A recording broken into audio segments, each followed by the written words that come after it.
வாழ்க வையகம், வாழ்க வளமுடன். வேதாத்ரி மகரிஷி அவர்களே, நாள் ஒரு நற்சிந்தனை. நாள் ஜனவரி 11. தலைப்பு சிக்கலும் தீர்வும். வாழ்க்கை சிக்கல்கள் பல காரணங்களால் விளைகின்றன. பெரும்பாலும் தன் அறிவில் உள்ள குறைபாடுகள் தான் வாழ்க்கை சிக்கல்கள் விளைய காரணமாகின்றன. எப்படி என பார்க்கலாம். அறிவின் குறைபாட்டினால் இயற்கை நியதி தெரியவதில்லை, செயல் விளைவு தத்துவம் புரிவதில்லை.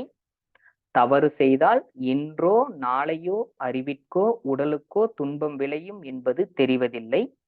இத்தகைய அறியாமையால் செய்த தவறுகளின் காரணமாக பெருகிக் கொள்ளும் துன்பங்களே வியாதிகளாகவும் வாழ்க்கை சிக்கல்களாகவும் நம்முன் எழுந்து நிற்கின்றன.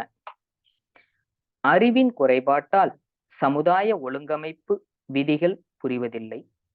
பலர் இணைந்த கூட்டுறவு வாழ்வு எனும் சமுதாயத்தின் பராமரிப்புக்கும் காப்புக்கும் மேம்பாட்டுக்குமான விதிமுறைகளை அறியாமல் அல்லது அவமதித்து அதன் விளைவாக சந்திக்கும் துன்பங்கள் தான் வாழ்க்கை சிக்கல்களாக மாறுகின்றன.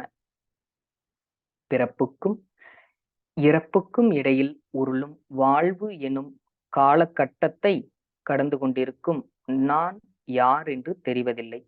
என் மூலம் என்ன, என் முடிவென்ன என்பதை விளக்கிக் கொள்வதில்லை. தன்னிலை விளக்கம் பெற வேண்டும் என்று கூட தெரிவதில்லை. அதன் விளைவாக வாழ்வின் பிறவியின் நோக்கமாகிய வீடு பேறும் என்ற உன்னதமான லட்சியத்திற்கு இசைவான வகையில் வாழும் முறையை அமைத்துக் கொள்ளாமல் அந்த லட்சியத்திற்கு இடையூறாக எதிரிடையாக என்னென்ன வழிகள் உண்டோ அப்படியெல்லாம் வாழ்வதால் அந்த முரண்பாடே வாழ்க்கை சிக்கலாக முளைக்கிறது.